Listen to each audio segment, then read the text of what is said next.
لولا نزل هذا القرآن على رجل من القريتين عظيم أهم يقسمون رحمة ربك نحن قسمنا بينهم معيشتهم في الحياة الدنيا ورفعنا بعضهم فوق بعض درجات ليتخذ بعضهم بعضا سخريا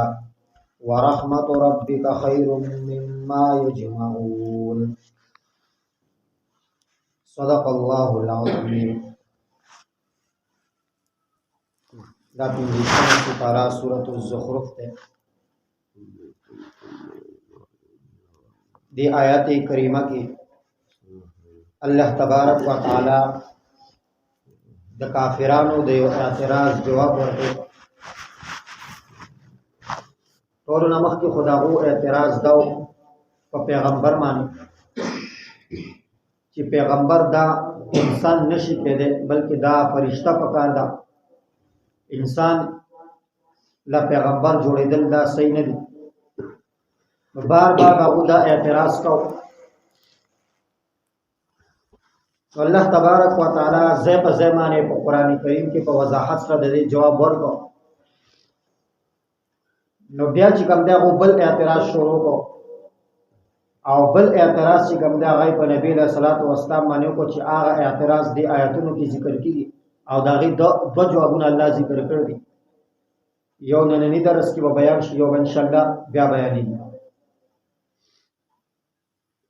نو بل اعتراض په پیغمبر باندې داو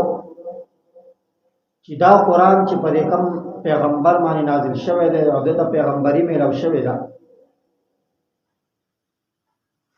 نو دا د په زمانه د دوه کلو نه مراد مکه او طائف دی. چې په دې مکه او طائف کې چې کوم دینو دا غټ خلک چې پاتې کېد، نو په دوه کې یو کس باندې دا قران نازل شوی. دا پچا چې نازل شوی دی نو د سره نه مال دی نه دولت دی، دا یو غریب او یتیم سړی دی. نو په دې باندې دا قران ولې نازل شو؟ مکه کې ولید بن مغیره دا مالدار او دا شانتي په طائف کې یو کس نومې چې کوم دې مخه ته راو، هغه مالدار. نو دوی دا اعتراض وکړ چې په دوه باندې دا قران ولې نازل نشو، په دې غریب سړی باندې ولې نازل شو او د تولی نبوت میراو شو. الله تبارک و تعالی دا غو جواب دا ورکړ چې آیا تاسو د الله تبارک و تعالی نبوت دا تاسو په خپل لاس کې غستل غواړئ او تاسو د دې تقسیم غواړئ؟ یعنی تاسو دا غواړئ چې دا نبوت مونږه په خپل مرزه باندې تقسیم چاله مونږه غواړو هغه به نبوت ورکو، هغه پیغمبر جوړ او چاله نه غواړو هغه پرې. نو الله تبارک و تعالی فرمایي نبوت خو ډیر غټ سیز دی، د دنیا د ادنا غوندې کار چې هغه ستاسو معیشت ته، ستاسو مال دولت او ستاسو روزي ده. دا هغه روزي تقسیم چې کوم دی نو هغه ما ستاسو په لاس کې نه دراکړی چې هغه یو معمولی غوندې سیز دی، ادنا سیز دی. د نبوت په مقابله کې چې کوم دی هغه ډیر لاندې سیز دی. نو هغه د رزق تقسیم چې کوم دی هغه ما ستاسو نه غستر، هغه مې تاسو له نه دراکړی. نو بیا د نبوت تقسیم چې کوم دی دا به څنګه تاسو ته میلاو شي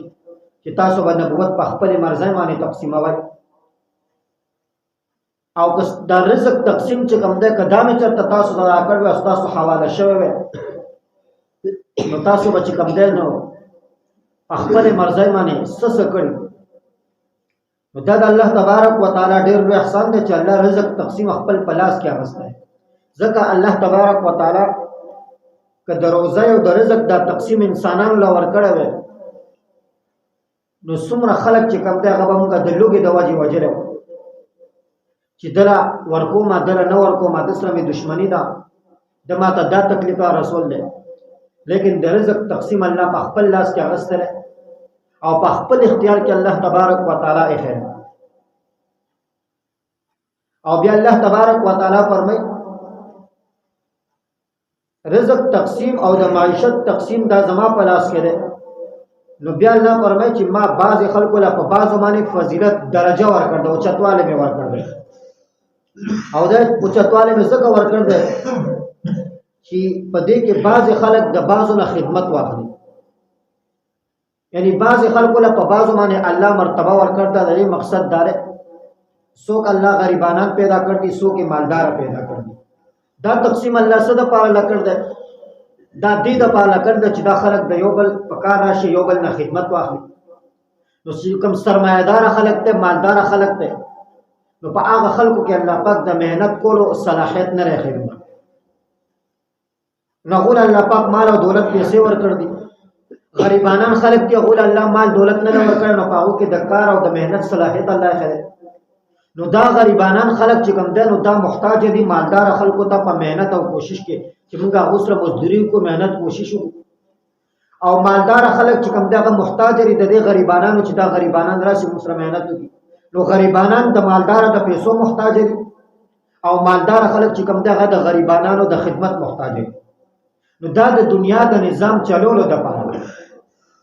الله تبارک وتعالى دا نظام جوړ کړ. او چې ټول یو شان هر څه برابر، ټول خلکو سره یو شان مال او دولت دي. نو دا سه دینه مخ کې چې تلوسه پورې نه شوی دا، نه به قیامت پورې شي. او نه چې کوم دینو اسلام د دې سیس مطالبه کوي، او نه په دې باندې د دنیا نظام چلېدل شي چې تمام معاملات یو شان شي، ټول خلک چې کوم دی دا یو شان شي، ټول خلکو الله تبارک وتعالى مال دولت ورکي. نو د دنیا نظام چې کوم دی دا په 2 ورځو کې ګډ ورشي. نو د دنیا د نظام چلولو د پر الله تبارک وتعالى سو غریبانان پیدا کړو، سو کې مالدار پیدا کړو، او د خلک چې کوم دی د یو بل محتاج کړو. نو دغه د محتاجۍ د وجه نه خلک چې کوم دی د یو بل په کار راځي، د یو بل خدمت کوي. یو سړی چې کوم دی په هغه باندې تکلیف مصیبت راغی، هغه په ګاون کې بل سړی دی، هغه دغه سوچ کوي ځان شم د خدمت وکړم، کې دې شي سبا ما باندې تکلیف راشي دی به زموږ سات ورکړي. نو دین نظام چلولو د پاره الله تبارک وتعالى د خلق د یو بل محتاج کړ دې، او دا صورت او دا شرط ترتیب الله تبارک وتعالى جوړ کړ دې چې د خلق الله پاک په دې ترتیب باندې الله پاک پیدا کړی دي. نو په دې باندې الله تبارک وتعالى د دنیا دا نظام چې کوم دی دا چلی. نو دې د وجه الله تبارک وتعالى کافرانو ته فرمایي چې اے کافرانو،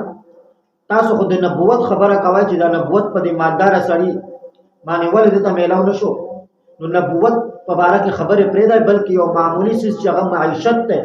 نو دا هغه اختیاروم چې کوم دغه تاسو لما نه دراکړل. وقالو وإذا کافران لولا نزل هذا القرآن، ولې نازل نکړل شو دا قرآن على رجل فيسړي معنی على رجل من القريتين عظيم، د دې دوه کلو په یو لوی سړي معنی. اهم یقسمون رحمت ربک، آیا دا خلق ستا د رب رحمت یعنی نبوت تقسیمول غواړي. نحنو قسمنا بینهم، مونږه تقسیم کړ دې د دو په ماس کې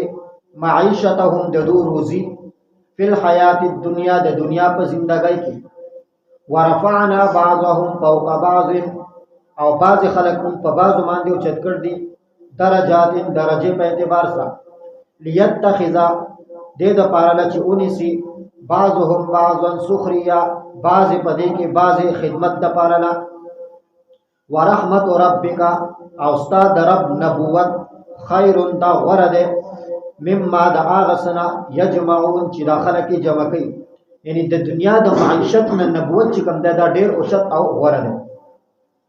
ولولا ان یکون الناس امه واحده، په دې آیت کې الله تبارک وتعالى دا فرمایي کچرته ز په دې خبره باندې نه یریدل چې دا ټول خلک چې کم دینو دا با کافران شي، نو ما به چې څومره دا سونا چاندي دا ما څومره سونا او چاندي را دا ما د کافرانو لور کړی و، او د دو کورونو چتونه د دو دروازې چې کم ده دا به ما د سونه جوړ کړی د کافرانو د پاره. لیکن یره دار چې دا خلک په کافران شي، دو به اسلام پرې دي، دو به دا سوچ کوي چې کافرانو ته خودمره مال دولت ملاويږي چې هغه خپل کورونه د سونه جوړي، دا هو کورونو دروازې چې کوم دغه د سونه جوړي دي. نو کدا څه خبره نه وي او د خلکو پر ځل کې دنیا لالچ نه پیدا کړي، نو دا ټول دنیا به ما د کافرانو لور کړي. په دې وجه نبی رسول الله فرمای لو كانت الدنيا تعدل عند الله جناح بعوضه ما سقى كافرا منها شربا، کدا الله په نسبانه الله تبارک وتعالى سره د دنیا قدر او قیمت د ماشي د یو بڼې مروموي، نو الله به د کافرانو له یو ګټ او بوم نه ورکړي. یعنی که الله په نسبانه د دنیا سره قدر او قیمت وي، نو الله به د کافرانو له د دنیا کې یو ګټ وب چې کم ده دوم نه ورکړي لیکن د الله په نسبت د دنیا اس قدر او قیمت نشته دنیا دا یو فانی چیز ده په دې کې انسان ښه اعمال او راغله په کار راځي باقي چې څه انسان په دې کې کوي فضولیات کوي ګناونه کوي څه دې کوي نو هغه چې کم ده تک شم دغه نه پاتې شي ځان له بلډینګونه جوړي کورونه جوړي دا هر څه بداغه چې کم ده دلته پاتې نو دا الله په نسبت دنیا چې کم ده دا یو فانی ختمېدون کې چیز ده دا الله په نسبت د یو ماشي د باندې عمرم چې کم ده د دنیا څخه حیثیت نشته نو ځکه الله تبارک وتعالى فرمایي کله د خلق یو د کافر کېدو خطر نه وي نو دا ټوله دنیا به ماده کافرانو لور کړي و ځکه دا و صرف دنیا د آخرت کې بیا څه نشته او مسلمان د پاره نه اصل ژوندۍ آخرت ته دنیا خو کې خدا غس نشته بس په دنیا کې چې کوم ده د الله او د الله د رسول د خواهشاتو مطابق چې څنګه الله او د الله د رسول تعلیمات دي هغه مطابق په دې ژوندۍ تیری نو د پاره له د دنیا چې کوم ده دا یو جیل خانه ده نو په دنیا کې چې کوم ده نو کده خپل خواهشاتو مطابق ژوندۍ تیرې کې نو دوم بیا چې کوم ده د کافرانو په شان دي نو په آخرت کې بیا د پالوم چې کوم ده نو تباہی ده نو دې د وجنات دنیا چې کوم ده د قدر او قیمت چې کوم ده دا سوم ده نو الله تبارک وتعالى په دې آیات کې دا درس ورکړي چې مسلمان سړی له دنیا سره محبت نه ساتل پکار مسلمان سړی له خپل هغه ژوندۍ سره محبت ساتل پکار دي چې هغه د همیشه ژوندۍ ده نو د همیشه ژوندۍ چې کوم دغه د آخرت ژوندۍ ده چې هغه نه ختميږي نو هغه د پاله انسان له زیات کوشش پکار ده غیر زیات مهنت پکار ده او دنیا له دومره مهنت پکار ده چې څومره انسان په دنیا کې وخت لري نو په دنیا کې انسان چې کوم ده نبی اسلام فرمایي زما د آخري امت چې کوم ده په د آخر کې بددو عمرونه چې کوم ده 60 70 کال 80 کال بددو عمر نو دومره چې کوم ده د انسان ژوندۍ ده نو انسان د دومره ژوندۍ لپاره له کوشش کوي او آخرت ژوندۍ چې کوم ده نو هغه د کروڑونو پیسې باندې به کلونه تیر شي هغه ختم نشي نو هغه ژوندۍ له زوال او ختمېدل نشته او دې ژوندۍ د پاله په اتیا سلو کال وروسته چې کوم ده زوال د ختمېدل دي تعالی واپس کړي